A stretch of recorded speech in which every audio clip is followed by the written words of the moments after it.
This is the Food Fear Factor podcast. If you're passionate about living fit, free, and fulfilled, you're in the right place. The expert guests on this show provide practical, clear advice about nutrition, fitness, and lifestyle choices that will result in the healthiest and most vibrant day-to-day experience at any age. My name's Ladek, and I'll be your host as we get started with the show right now. The Food Fear Factor podcast is brought to you by the Food Fear Factor YouTube channel, where your cravings meet the cold, hard truth. Food Fear Factor breaks down fast food, supermarket deals, and viral food trends to show exactly what you're paying for and what you're really eating. From the $12 Big Mac moment to shrinkflation, sneaky menu tactics, ingredient red flags, and brand pricing traps, we do the digging so you don't have to. If you love food but hate getting played, hit the subscribe button now. And MessageDesign.com.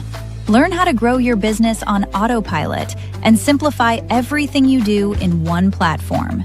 Message Design transforms how you manage your business by replacing more than 50 tools and simplifying your workflow. It also allows you to stop juggling multiple subscriptions and logins and giving you one single source of the truth, so you can focus on what matters most, growing your business. Learn more at MessageDesign.com. Hello, everybody, and welcome to the Food Fear Factor podcast. My name's Ladek, as you just heard. I'm here with my guest, Brian Sanders. Hello, Brian. How are you today? Hey, I'm doing great.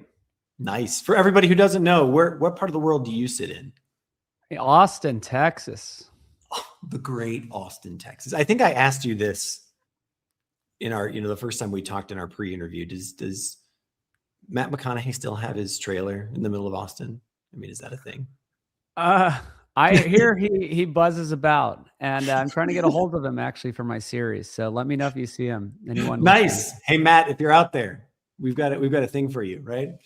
We're here to talk about why people overeat, and specifically why people overeat even when they don't want to, right? So I know that is a problem for a lot of people when, you're sitting around watching some TV, or you get home from work and you're tired, or, it's the middle of the day and you're bored. You have all the answers. Before we dig into it, though, I want you to introduce yourself. I want you to set the stage. You run an organization called Sapien.org, and it's based there in Austin. Tell us about what that organization is and give us a little bit of your backstory so that we understand, why are we having this conversation? Yeah, why listen to me? I'm just a guy on the internet with his shirt off and his photo. No, I'm actually going to show them your website. I pulled up your website. I'm going to show them your website because I think it's actually pretty impressive when your shirt's off. They call me crazy. Yeah. Well, I have to do the shirt off because I'm proving that it works. I'm 42. I have a very easy, enjoyable lifestyle, and I stay fit and healthy by changing my diet mainly. Mm-hmm. And so it started when I was 30. I was not that. I was kind of overweight. It's like 20 pounds overweight. You're kind of, I have a dad bod. I'm 30. I can't play sports anymore. Did you have like the back pain, and did you have like the knee pain and that? Yeah. Kind of stuff? Yes. Knee pain. I was like, I couldn't hike. I'm like going down a hill, knee pain, stop playing sports, the whole thing, the little dad bod stomach, all this stuff. I had a fat neck, pudgy neck. But then actually I lost both my parents. So it's pretty sad. Cancer, Alzheimer's, and the doctors just didn't tell them they were doing anything wrong. They're just like, oh, it's genetic. Lose both of them. My mom took longer to actually pass away. It was a slow decline, but we basically lost her when I was 30 because she couldn't communicate. So I changed my diet, and it changed my life. And it was pretty simple. And so I got really passionate about this and wanted to tell the world. So I decided to start making a documentary about this to kind of expose the food lies. It's called Food Lies. I was following the food pyramid. My family followed the food pyramid. We were doing what the doctors told us to do, right? We avoid red meat, avoid fat. You were using low-fat products, eating, whole grain bread and pasta and vegetables and chicken, and just doing all the normal things. And then I just ended up with the dad bod, and they ended up with cancer and Alzheimer's. So I just don't think that that's the right way to do it. Right. It's it can work maybe. Yeah, well, so how did you said that you were 30 and you're like this and you're like, I changed my diet. But like most people like would have to do a ton of research in these kinds of things. Like, how did you know which next step to take? Was it this like a process that Okay. you were? Did you follow a program? Did you have a guru that taught you? Like what was your Yeah. I should have said that. Why listen to a random guy? I'm not really a random guy now. I am a mechanical engineer by training, so I have a background in science and root cause thinking and systems thinking and all that. But what I did is went on a 12-year journey learning from the top doctors and scientists in the world about food, health, even some regenerative agriculture as well, how to raise the food properly. So I learned from them. And originally I learned from Mark Sisson. So he wrote The Primal Blueprint. He's an OG. He's 72. He's 30 years older than me and is just shredded and healthy and awesome. He made, yeah, great guy. So he, credit him, went more paleo, primal, right? Like eating more meat, less processed foods, less bread and pasta.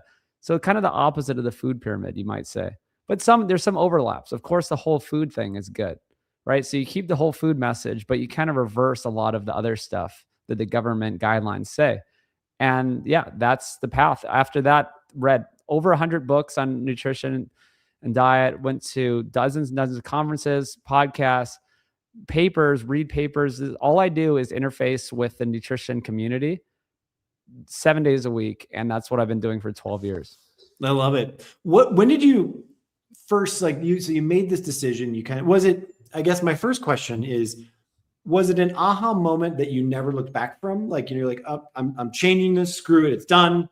And you're on it. And for 12 years now you've been on this path, or have you slipped? Have you fallen off the wagon? Was like, how has that evolution been for you in terms of creating the lifestyle that you have now 12 years later? Yeah, I do. I'm not perfect, but I try to do 95% on track. And it's like I'm very rigid, so I cannot be rigid. Does that make sense? I'm Yeah. very disciplined, so I cannot be disciplined on Saturday night. And I'm at my friend's birthday and we're eating pizza and I don't care at Right. all. At all. Mm-hmm. I'm enjoying it. And that's part of it too. I know a lot of people in the health space that are really OCD, obsessed with it, and they would never eat a slice of pizza. I've seen a bunch of those dudes, like, especially like in Instagram or like YouTube shorts or something, where like, I never cheat. There's never an off day. I bring my meals to the, when I go out to eat, I bring my meals with me. Like, you're not that guy. Not at all. But 95% of the time, I'm eating correctly. I'm eating clean. I'm eating at my house. I don't like to eat out. So over those years, I've always kind of just done that, where I'm disciplined at home most of the time. And then I do whatever I want and I feel great and I have no side effects. I'm fit. I have great health markers. Blood markers are always good. Everything's good. But the bigger arc I have was I initially got into one way of thinking, which was low carb, keto, like carbs are bad, right? And that I went down that rabbit hole and I thought that was the answer. And so that was the first 6 years. And the second 6 years was, oh, wait a second, I'm wrong. I actually had to admit I was wrong publicly. I changed, my views. And I realized that it's not carbs are absolutely not the problem. It's processed carbs. Most carbs people eat are processed. And so it's processed fats and processed carbs and processed other ingredients that are the problem. So for people who don't know, let's assume we have an audience out there. By the way, the audience, I can see you. I can see the people who are joining us right now. And we'd love for you to join us. If you have a comment for Brian, if you have a question for Brian, if you want to chime in and just tell us about your experience, throw it in the comments in the YouTube right there. Right? There's the comment section right there. Throw it in there. We can see it and we can respond. So feel free to do that. But Brian, back to you. Like, what's the difference between a processed carb and a whole carb or a raw carb or something like that? Like, give us a real clear understanding. So yes, bread and pasta are not whole foods. Whole foods are like a potato, a piece of fruit. Ground beef is a whole food, even though it's been mechanically processed a little bit. So actually it is a little hard because some things can be mechanically processed a little bit, or like, but bread would be something that's been transformed. Like, if you can't break it back into its original ingredients. Well, right? Kind of. It's so sauerkraut and ground beef are two examples of whole foods that have been technically processed, but are still perfectly healthy and amazing and great. Pickles too, stuff like that, right? It's like they've been altered. Sausage, even if you have sausage with no added nitrates and added sugars, that's fine too. These are traditionally prepared foods, right? This is how we've always done them. Humans have been eating these foods for thousands and thousands, tens of thousands of years, right? But then something like when you're breaking down food and like making chips and you're grinding down flour, that now interacts with your body differently and is not healthy. That is not good. So it's actually just carbohydrates specifically. When you break them down and you take apart their cellular structure, they change and they hit your body in a different way. You have bigger blood sugar spikes. They actually hit your satiety senses differently. So, GLP-1, people know about Ozempic, GLP-1, those ways to lose weight, right? Ozempic and all those new things. That's GLP-1. That actually is an incretin. That's like something in your body that makes you feel full or hungry. And when you process down carbs, they hit your body in a different way, in a worse way, right? So processed carbs, bread, pasta, chips, crackers, anything that really is in a box or package is the processed carbs, right? So people know the box and packages, but what people don't know is like a loaf of bread is not a whole food. A box of pasta is not a whole food. These are bad. And you're like making so many people right now like, oh my God, I love a plate of pasta, right? Or, I love a great sandwich, or I want to toast with my eggs in the morning. So are you saying these need to be eliminated? These need to be reduced, or can we replace them with an alternative? Like, what are the, that's a hard one. So I'd say reduce them as much as possible and then see what happens. A lot of people find great health benefits. Some people will be saying, hey, what about Italy? What about France? These people are healthy. Well, they're using different kinds of bread. This is fresh bread made with non-glyphosate covered. They don't have all the additives. Like some of the bread in the US isn't even considered bread. It's considered a confectionery because they add so much sugar and so many added ingredients. It's actually, they can't call it bread. Specifically Subway, the bread at Subway cannot be called bread. It's so yeah, my kids are going to be heartbroken. If I'm honest. So yeah, it's not fun because so many foods involve processed carbohydrates, right? It's flour. Just think anything that's a flour that's ground down to a fine powder, and then they put it back together into things, and it's just not as good for you. I mean, I told you I still will eat it. It's just a very small part of my diet.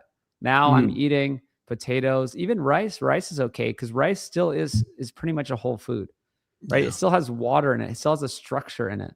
And so, yeah, you can eat these whole food. There's a lot of food still on the table, right? There's anything like any meat, eggs, dairy, fruit, vegetable, potato, like nuts, seeds. I mean, there's so many things. You just can't eat things with your hands anymore. Like a burrito, sandwich, pizza, all those things that you can just hold are not good. I mean, limit them. So what I think this is like a really great segue into the theme of our conversation about why do you overeat? So what is it about, a normal daily diet? For most of the people we're talking to right now, they're in the United States. We know that's where our audience mostly comes from. But you went on this journey of having your dad bod in the 30s, and you made your choice to make a difference. And now here you are 12 years later. You've written a book. I want to talk about that as well. That's going to be coming out. Excuse me. But now you're saying, look, it's get rid of processed foods. That's one of the ingredients to a more healthy life. Why is it that we're finding ourselves, when you're in front of the TV, I'm not hungry at all. I'm feeling, but I'm eating, right? Or your kid's baseball game, you're like, I really am not hungry, but I am, or there's that snack, while you're working or something like that. And before we do, I want to just give a call out to Tom Quern, who said, we bought carbs and smart wraps, and he's trying to lose weight himself. He's on suppressants from his doctor as well. So right there's an example of an individual who's listening right now. He's saying, look, I'm trying to lose weights, and Ozempic and the GLP-1s that you're talking about right there, that's being prescribed maybe you can wrap that into what's that first big reason why we overeat. Yes. Well, I'll answer that question first specifically. That's a good start. The smart carb smart, right? So it's less carbs, less calories. I'm not really into calories counting, so we'll get to that too. But it's a smarter choice. But really, the big change I see, I interface with a lot of people over 12 years and do some health coaching with doctors. You know, I do work with people, but that's not my job, is to work with people on their diet. But what really happens, what really makes a difference when they stop using those alternatives, right? They stop using the carb smart wraps or the fake, gluten-free, bread that's low carb and all this stuff. Really, you just have to change what you eat. Eat foods on a plate. I mean, it's delicious. You can have amazing meals. You just eat them on a plate. So that's one thing. So the biggest factor is cutting out processed foods. So at the very top, right? That is going to do so much if you're eating mainly whole foods. But the question of why people overeat goes deeper. And also, I'll set it up a little further. There's different kinds of hunger. There's homeostatic hunger, which means like, is your body actually hungry? Then there's hedonic hunger, which is like if you're just craving desserts and sweets. Sure. And then there's even like sort of a conditioned hunger or societal or habitual hunger, where you're just eating because people around you are eating, or you're at the baseball game and it's just what's happening. It's like, well, I don't know. Someone handed me some popcorn, right? Or you got up in the morning and it's like, I'm supposed to eat breakfast before I go to work, or when you're not hungry. Hey, it's dinner time, so I'm supposed to eat. Like we have cultural norms about when you're supposed to eat, right? Right. So we'll call that conditioned hunger, right? Or societal. I'm trying to work on the best names for this. So that's a type of hunger. Then there's the hedonic, which could be from just past trauma. It could be from being depressed. It could be from being lonely. It could be all kinds of things where you're just, I want a treat. All these different reasons people eat. And then there's homeostatic hunger, which really just means you actually are hungry, right? You need food. So the hedonic and conditioned hunger, the societal stuff, that you have to work on your own, right? That's really something that's going to take some work, and I can't give all the answers to. I can help people. I want to repeat for everyone. Like the hedonic one is like, I'm bored and I'm eating, or like I need a treat. I need a treat. I'm feeling a little depressed, or hey, I need a little pick me up for whatever reason, so I eat. That kind of thing. Exactly. So okay, for the other two types of hunger, the best way to fight those is to set yourself up for success with my big theory here, is that there's a nutrient to energy ratio. I hope we don't lose people here. All foods. Oh, good, man. We're smart people. We can go there. Nutrient to energy ratio. Nutrient and energy, right? Okay. Food is four things, right? It's protein, it's vitamins and minerals, right? So protein, everyone knows protein, vitamins and minerals, we'll group those together. And then it's fats and carbs. Okay. Right. So you can see my hand. So protein, vitamins, and minerals, those are all your nutrients. Fats and carbs, mainly just energy, right? So those just kind of like power you through the day, right? It's like the gasoline. And then the protein, vitamins, and minerals is like the structure. It's like the car itself, right? It's the vehicle, right? It's a foundation. Like you build your body with protein, vitamins, and minerals, and you make the systems run with the proteins, vitamins, and minerals. This is like the foundation. And then the fats and carbs, that's just your gasoline. That's just powering your car, right? Okay. And for all of history, they came in the right ratios. They came in a right balance. In whole foods, they actually come in the right balance. That's why whole foods are good. No one really talks about why are whole foods good. It's like that is specifically why, is because whole foods are intact. They have their structure still together, their fiber, their water still intact, and they have the right balance of nutrients to energy. So for all of history, we got all the nutrients we needed and all the energy we needed. Now, if you can see my hands, most food, especially processed food, but most food people eat at restaurants, whatever, to-go meals, snacks, low nutrients, high energy. It's kind of reversed, right? So it's for all of history, it was high nutrients, like, average energy, correct energy. And now it's flipped, low nutrients, high energy. Do we have a definitive reason why that happened? I mean, the processed Oh, food of, yes. like That's that's sort of the industrial revolution. I industrial mean, calories revolution. are cheaper to make. Like what's the reason why we find ourselves bombarded with essentially uh, what you just said, right? Carbs Low and nutrient. Yeah. fats, like low nutrient things. It's exactly what you said. It's a few things, and it started in the 50s, 60s when we started demonizing fat. They started demonizing red meat and fat and cholesterol, right? So that was bad. So then, okay, what we must need, so then carbs and all this must be good. And to make the food taste good, we need to add sugar. If we're taking the fat out of foods or you can't eat fat, then they add a lot of sugar and flour to foods. And this started in the 60s, 70s. Then the food pyramid came out, tons of carbs and not as many whole foods, right? So the bottom of the food pyramid is actually processed foods. So that actually started changing people's diet, and also the food industry. So the food industry got a green light to make all these low fat, high carb foods that are very cheap. They have a long shelf life. Everything about flour and sugar and just these processed carbs. And I don't want to only pick on carbs, but this is kind of one of the main problems. They are very profitable. So the big picture is that these foods are easy to package. They have a long shelf life. They're very cheap. You can't sell. Quick story. I tried to sell meat. I did regenerative meat, like high quality meat. I didn't make any money. There's no profit margin on meat, right?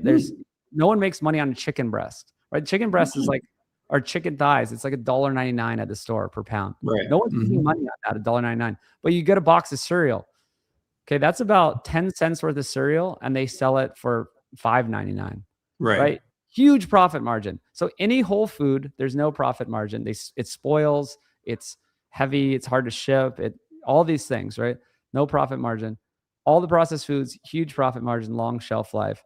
That's really why. So now, since people just say, "Oh, well, a calorie is a calorie. That's all that matters," then people just eat the cheapest foods, right? People are just always after a good deal. The restaurants want to use the cheapest ingredients. The processed food manufacturers want to use the cheapest ingredients for the highest profit. So you're ending up with low nutrient, high energy food because of that. Just it's like a fact of nature. It's a sad reality of nature that it's very profitable and cheap to process down flour and sugar and vegetable oils, these seed oils, these cheap oils that we've never eaten for all of history, and they're very shelf stable. And you put them together into crazy combinations and add crazy flavors, and people love them, and they're profitable, and the cycle continues. I'm putting Tom came back to us again. This is the same gentleman who said, he's doing the smart carb stuff, and he said willpower and discipline is the key, and this is where I lack. So of your three types of hunger, you said homeostatic, hedonic, and then what was the third one? Conditioned or societal. Okay, societal, like cultural. Yeah, okay. Cultural. The hedonic one is the one where you said that's the one where you've got to really take hold. But I think as well, right? At the end of the day, if you're going to be changing your diet or you're going to be making new choices, this is mindset, but more than a mindset shift. It's habit forming, and it's really sort of discipline at the end of the day. Well, here it is.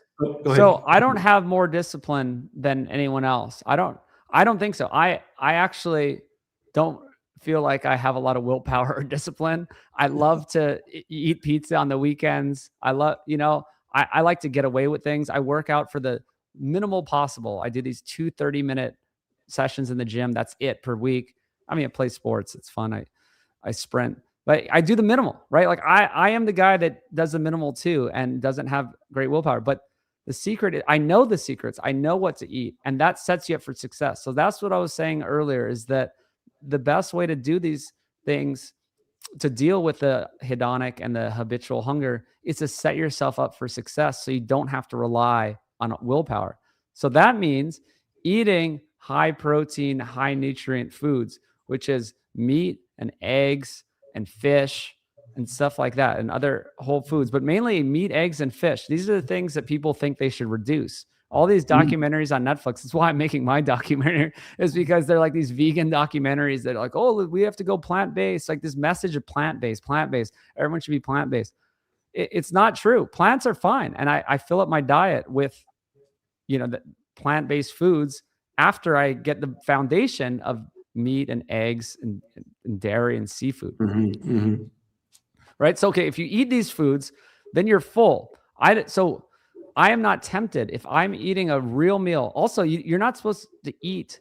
Humans are not meant to eat tiny little meals and have this portion control and be hungry all the time. That's a way to fail. That's why 95% of diets fail. This is all about my book goes into. It's called The New Theory of Food, right? It's like, this is a whole new theory. It's like a different paradigm. We're not talking about calories here. We're not talking about reducing portions. We're talking about eating foods you enjoy, being full, and then not thinking about food for a long time, right?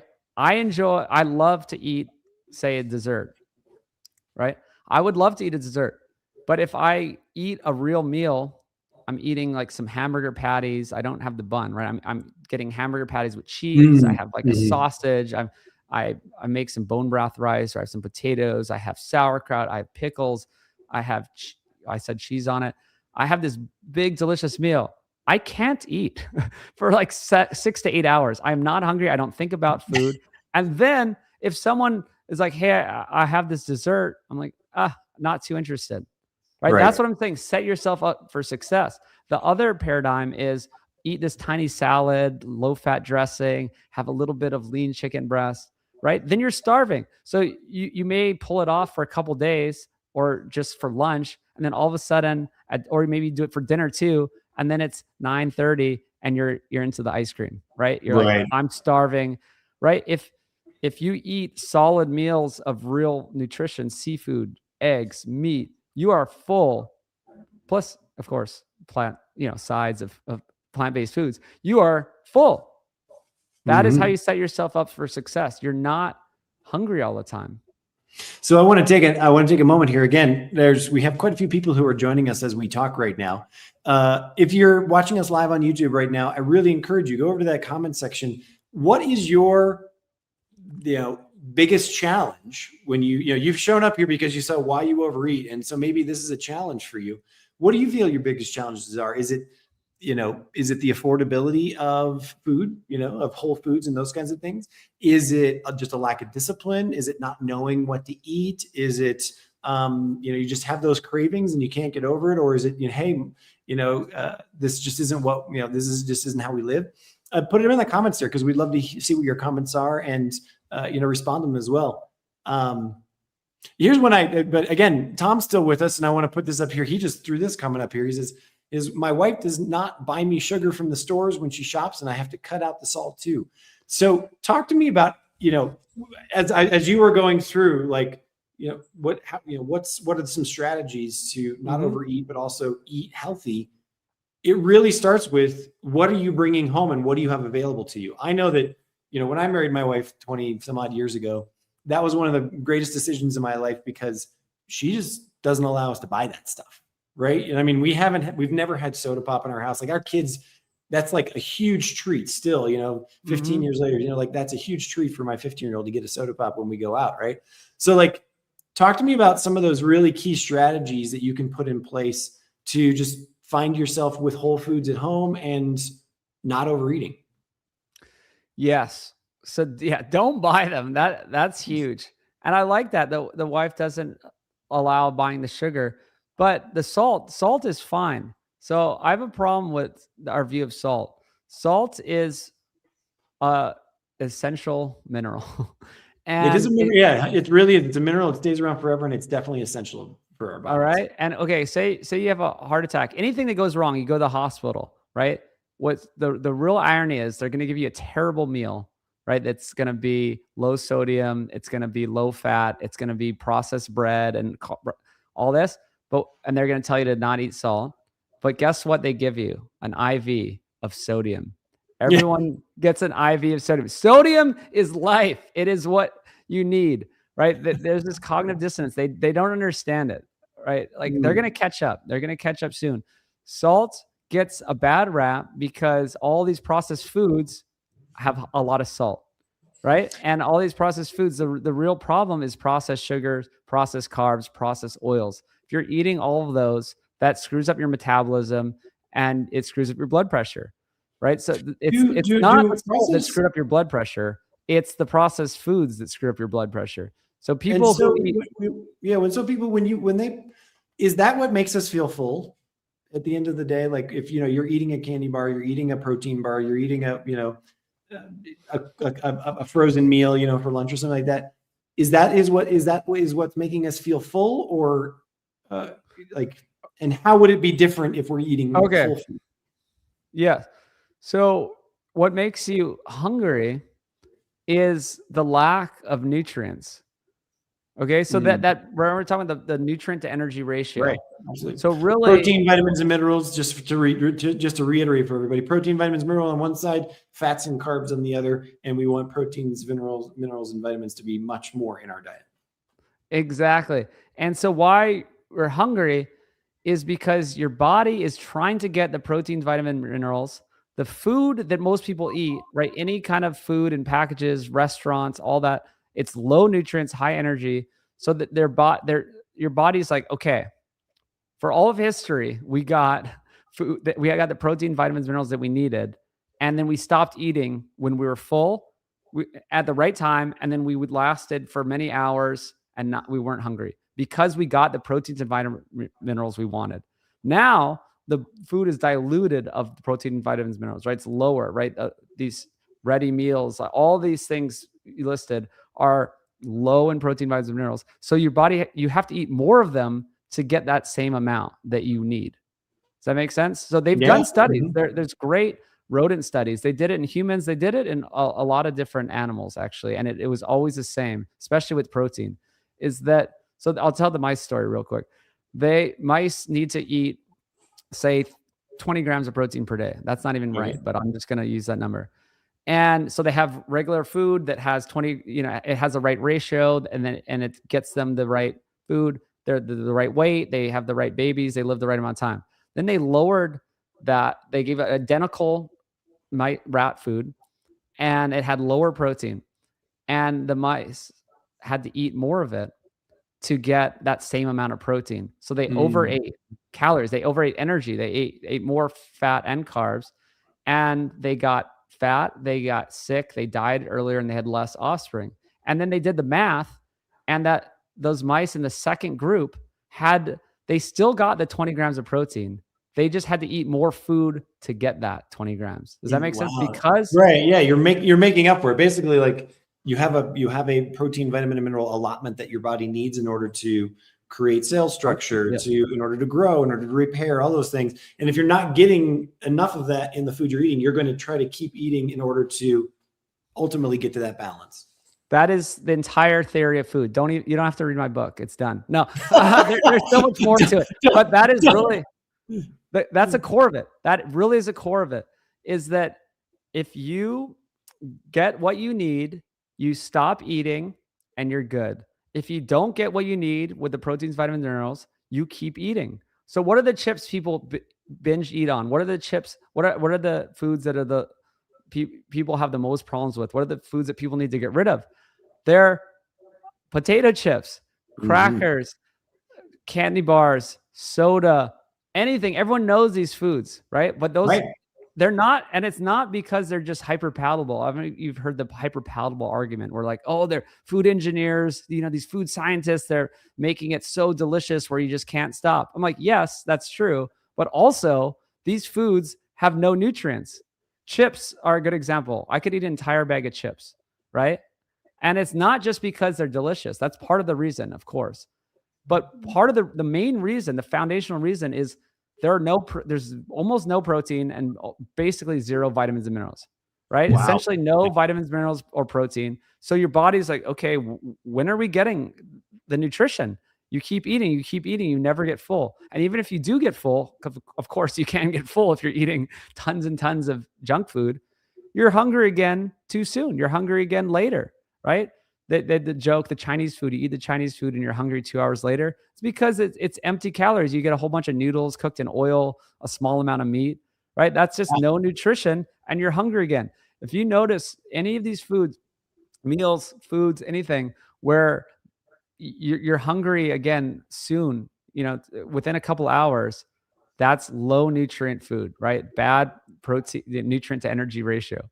And I think I want to make sure that we really call it out there. And just say that once again. If you're eating a meal and you notice that you're hungry really soon afterwards, hour, 2 hours afterwards, it's a low nutrient food. I think let's just call it. It's a bad food and it's a bad meal. And I know it's delicious, right? Like I used to eat these foods, and the thing is, like, even some of these healthy foods, they're better than junk food, but they're just like slightly lower nutrient. Like you eat like the food pyramid, you're eating like a sandwich with turkey breast and like sun chips and like some, salad with low fat dressing.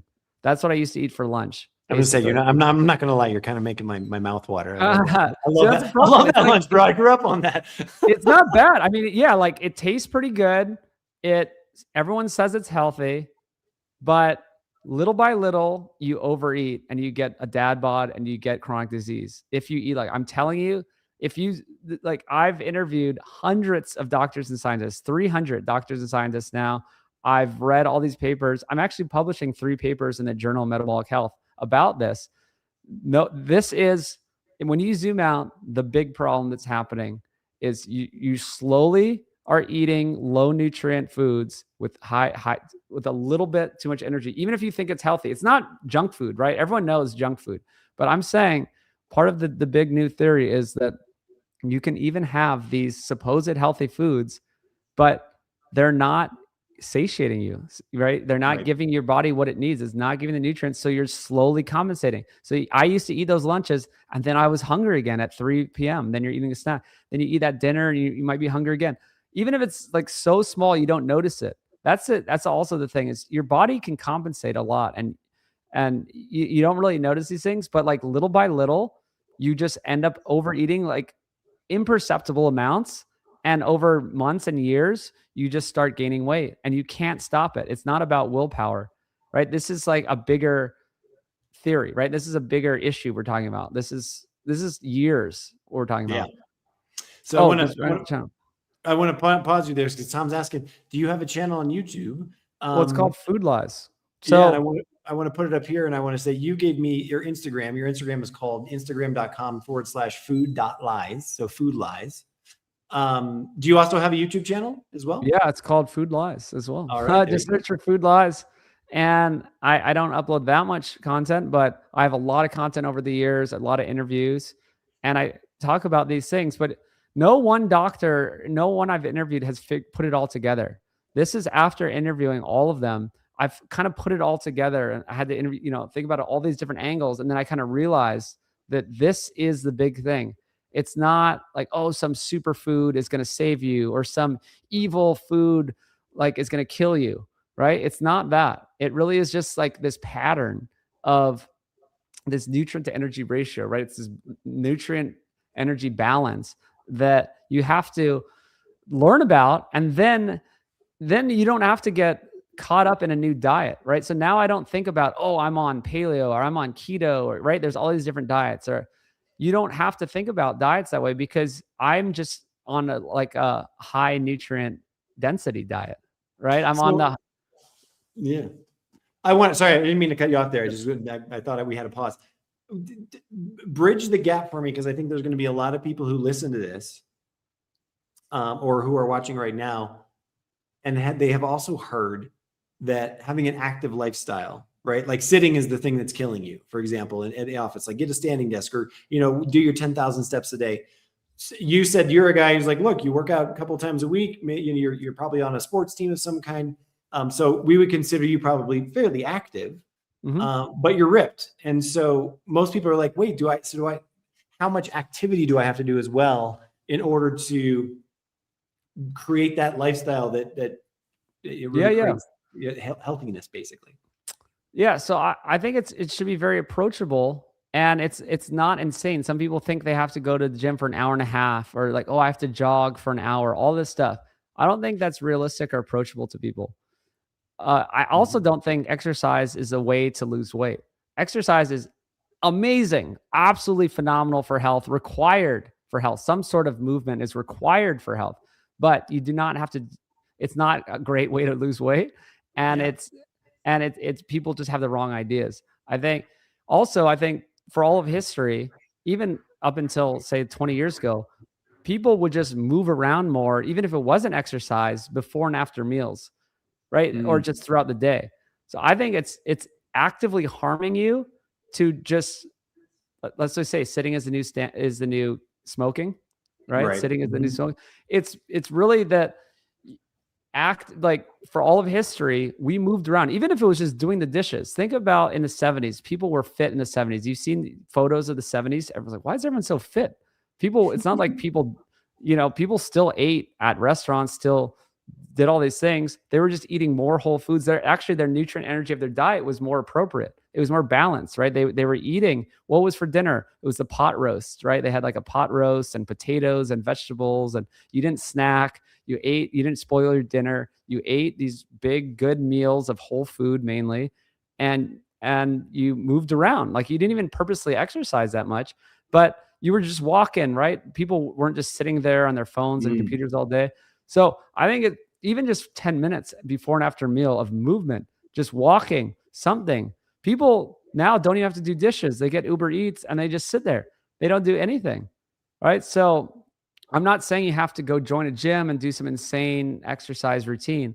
I'm just saying do some basic movement, move around, take calls, walking around, right? I'm not just sitting around. This is the only time I ever sit around is doing a podcast.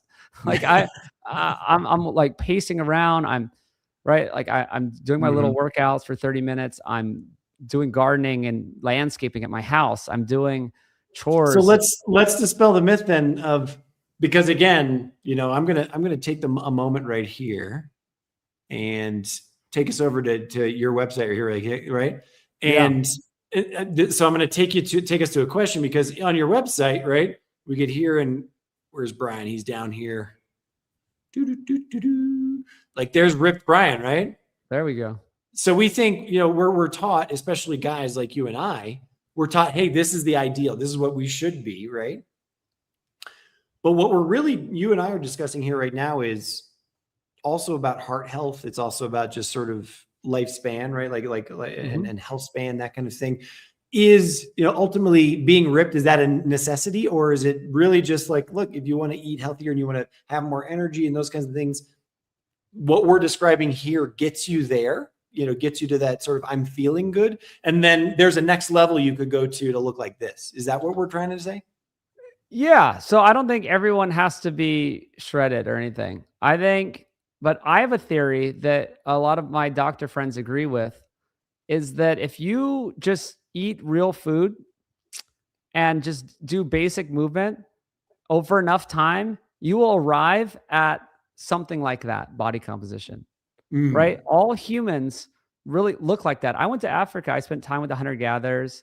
Maybe that people don't think that's the best argument because they're like hunting and gathering all day. But, this is what humans should look like. They're even in the 70s. I'll use that example again. I've seen the photos. People just look like they're not shredded and they're not huge, beefy muscle bros. They're just lean and fit and look great. Right. And what they did was simple.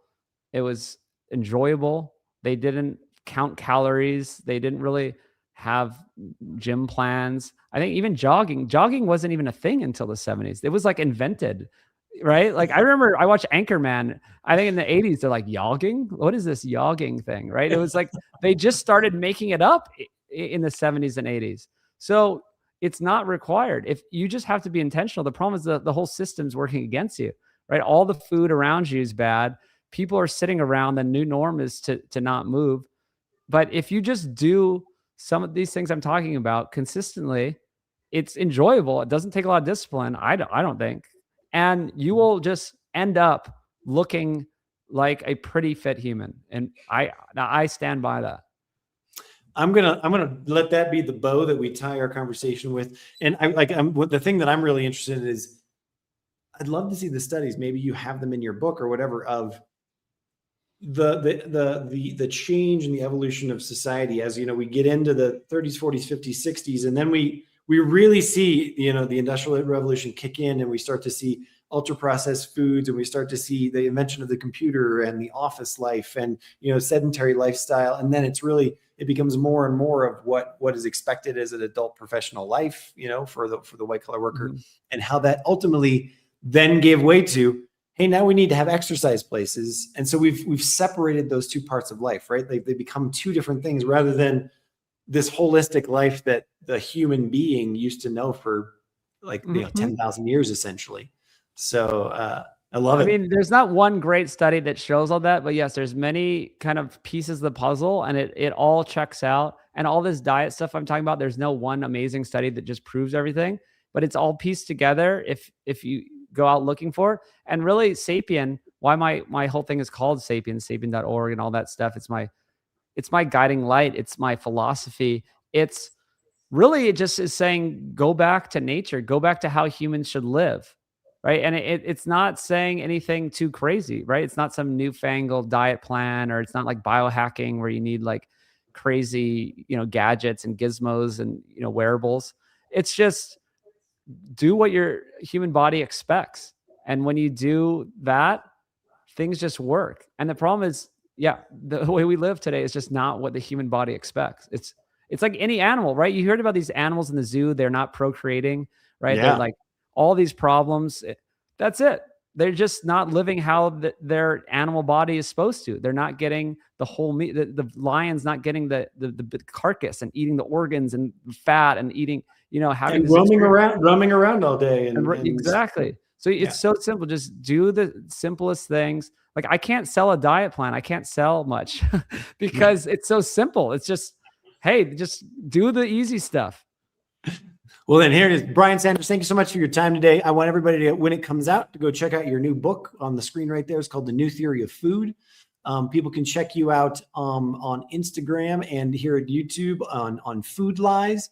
And I'm also going to bring up here on the screen real quick, the Peak Human podcasts. Go over and check out the Peak Human podcast as well. And then if you noticed that was kind of going across the bottom of the screen down there, you can get your free Sapien food guide at sapien.org over on his website. Brian, thank you so much for taking time out of your day today to talk to us. Really appreciate it. Giving us insight. Let's just say it one last time for the people who have come in late.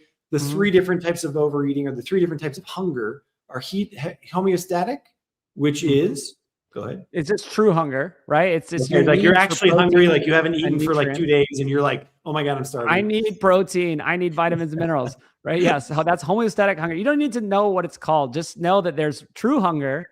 There's hedonic hunger, like hedonism. It's like, I just want to, right? You're eating junk.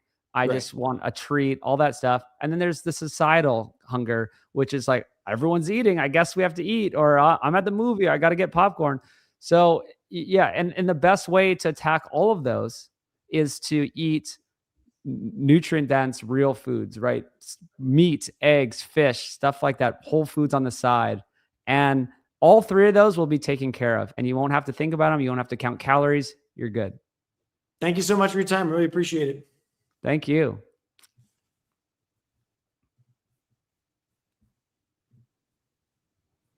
The Food Fear Factor podcast is brought to you by the Food Fear Factor YouTube channel, where your cravings meet the cold, hard truth. If you love food but hate getting played, hit the subscribe button now.